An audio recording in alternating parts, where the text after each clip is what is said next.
तो एपिसोड के शुरुआत में हम देखते हैं कि क्लास 6 की टीचर उनकी क्लास को बताती है कि तुम सब फाइनल एग्जाम में पास हो गए हो। सभी बच्चे सुन के खुश हो जाते हैं। टीचर कहती है कि ऐसा पहले कभी नहीं हुआ कि एक साल में कोई भी स्टूडेंट एक्सपेल ना हुआ हो, तो इसलिए स्कूल ने इस बार एक स्पेशल एग्जाम लाया है। स्पेशल एग्जाम का नाम सुन के सभी बच्चे टेंशन में आ जाते हैं। टीचर बताती है कि यह सुन के हम टीचर्स भी परेशान हैं, लेकिन हम इसका कुछ नहीं कर सकते। वो बताती है कि स्पेशल एग्जाम का नाम क्लास पुल है। ये एग्जाम आज से 4 दिन बाद शुरू होगा। इस एग्जाम में तुम्हें 3 ऐसे लोगों को सिलेक्ट करना है जिसे तुम्हें पॉजिटिव वोट देना है, और 3 ऐसे लोग जिन्हें तुम्हें नेगेटिव वोट देना है। और जिसके पास भी सबसे ज्यादा पॉजिटिव वोट मिलेंगे उसे एक रिवॉर्ड के तौर पर प्रोटेक्शन पॉइंट मिलेंगे, जिससे कि वो खुद को स्कूल से एक्सपेल होने से रोक सके। सभी बच्चे सुन के खुश हो जाते हैं और हिराटा पूछता है जिस स्टूडेंट के पास सबसे ज्यादा नेगेटिव वोट हो तो उसके साथ क्या होगा। टीचर बताती है कि इस एग्जाम में सिर्फ 2 ही लोग को लेंगे। पहला वो जिसके पास सबसे ज्यादा पॉजिटिव पॉइंट्स हो तो उसे रिवॉर्ड मिलेगा, और दूसरा वो जिसके पास सबसे ज्यादा नेगेटिव पॉइंट्स होंगे, और जिस किसी भी स्टूडेंट के पास सबसे ज्यादा नेगेटिव पॉइंट्स हो उसे स्कूल से एक्सपेल कर दिया जाएगा। तो इसमें किसी एक बच्चे का एक्सपेल होना तय है। आयानो को जी सोच रहा होता है कि स्कूल के चेयरमैन सकाया नागी ऐसा नहीं कर सकते। ओरिकिटा कहती है हम पूरी क्लास मिलकर सबको इक्वल वोट करेंगे जिससे कि कोई भी एक्सपेल नहीं होगा। टीचर बताती है कि सब काम नहीं करेगा, क्योंकि अगर ऐसा कुछ हुआ तो ये वोटिंग फिर से की जाएगी जब तक कोई स्कूल से एक्सपेल नहीं होगा। और वैसे भी इस एग्जाम में दूसरे क्लास वाले भी एक पॉजिटिव पॉइंट किसी को दे सकते हैं, तो ऐसी पॉसिबिलिटी होना बहुत कम है कि सबके सेम ही वोट्स हो। और अगर तुम्हें स्टूडेंट का एक्सपेल्सन रोकना ही है तो तुम्हें 20 मिलियन प्राइवेट पॉइंट देने होंगे।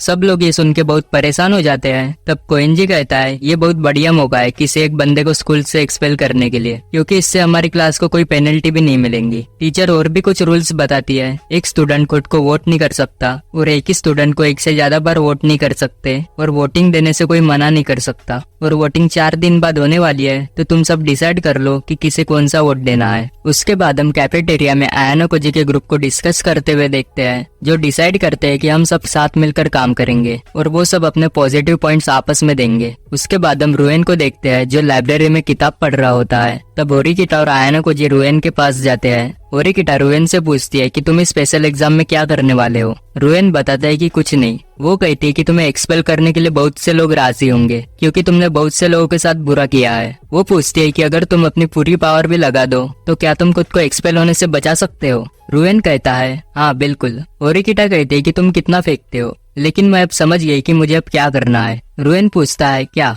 वो बताती है कि अगर हमें किसी को एक्सपेल करना ही होगा तो वो जरूर ऐसा करेगी। रुएन कहता है कि मुझे नहीं लगता कि तुम में इतनी हिम्मत है ऐसा करने के लिए। तुम्हारी बात पे वो वजन नहीं है, और तुम ऐसे ही अपने भाई का सामना भी नहीं कर पाऊंगी। अब सिर्फ आरिस और मई बचे हैं जो लोगों को प्यादे की तरह समझते हैं और वक्त आने पर उन्हें सैक्रिफाइस करते हैं। ओरिकिटा कहती है तुम कितना फेंकते हो, असल में तो तुम्हारे पास कोई प्लान भी नहीं है खुद को एक्सपेल होने से रोकने के लिए। रुएन कहता है अगर तुम्हें ऐसा ही लगता है तो ठीक है, और वहाँ से चला जाता है। आयानो को सोचता है कि वो ऐसा नहीं चाहता कि रुएन एक्सपेल हो। ओरिकिटा कहती है कि अगर वो लोगों से माफी ही क्यों ना मांग ले, लेकिन फिर भी उसका एक्सपेल होना तो तय है। आयानो को कहता है कि उसके पास जरूर कोई ना कोई प्लान होगा। वो कहता है कि उसकी एक बात तो सही थी कि तुम्हें अपने भाई से मिलना होगा इससे पहले कि वो ग्रेजुएट हो जाए। ओरिकिटा कहती है मेरा भाई मुझसे कभी नहीं मिलेगा, क्योंकि उसको तो सिर्फ तुम में इंटरेस्ट है, और वो वहाँ से चली जाती है। उसके बाद हम रात में देखते हैं कि कारुइजावा आयानो को कॉल करती है। कारुइजावा पूछती है कि उसे क्या करना चाहिए। आयानो को कहता है कि तुम्हें अपना ग्रुप बना लिया होगा ना। कारुइजावा बताती है कि हाँ। आयानो को कहता है कि तुम्हें तो फिलहाल सबके साथ अच्छे से रहना चाहिए ताकि तुम्हें नेगेटिव वोट्स ना मिले, और वो कहता है कि ये तुम्हारे लिए अच्छा है कि तुमने हिराटा के साथ ब्रेकअप कर लिया। कारुइजावा पूछती है ऐसा क्यों।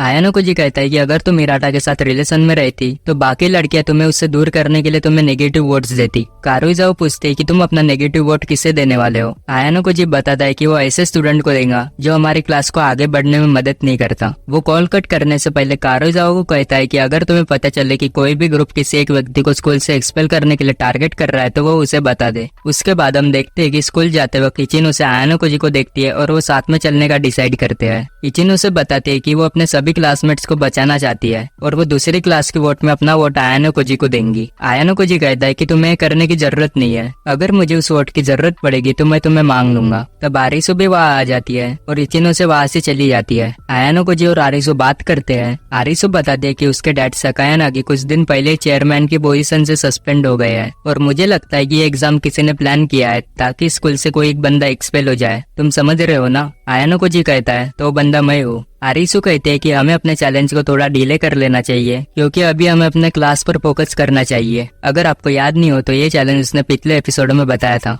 आयानो को जी भी मान जाता है। आरिसु बताती है कि मैंने डिसाइड कर लिया है कि वो अपने क्लास में कात्सुरागी को निकालने वाली है। वो पूछती है कि तुमने अपनी क्लास के लिए क्या सोचा है। आयानो को जी बताता है कि मैं इसमें इन्वॉल्व नहीं हूँ। आरिसु कहती है कि क्लास डी में तो उसे रुए नहीं लग रहा है जो एक्सपेल होगा और क्लास बी का देखने में मजा आएगा कि उसमें कौन सिलेक्ट होगा। उसके बाद हम इचिनोसे की ओर देखते हैं जो अपने पॉइंट्स देखती है। फिर हमें एक फ्लैशबैक दिखाया जाता है जहाँ इचिनोसे प्राइवेट पॉइंट्स लेने के लिए नागुमो के पास जाती है। नागुमो कहता है कि अगर तुम्हें प्राइवेट पॉइंट्स चाहिए तो तुम्हें मेरे साथ बाहर जाना होगा। फिर प्रेजेंट टाइम में इचिनोसे कहती है कि मुझे सबको बचाने के लिए ऐसा करना ही होगा। और इसी के साथ हमारा ये एपिसोड यहीं पे खत्म होता है।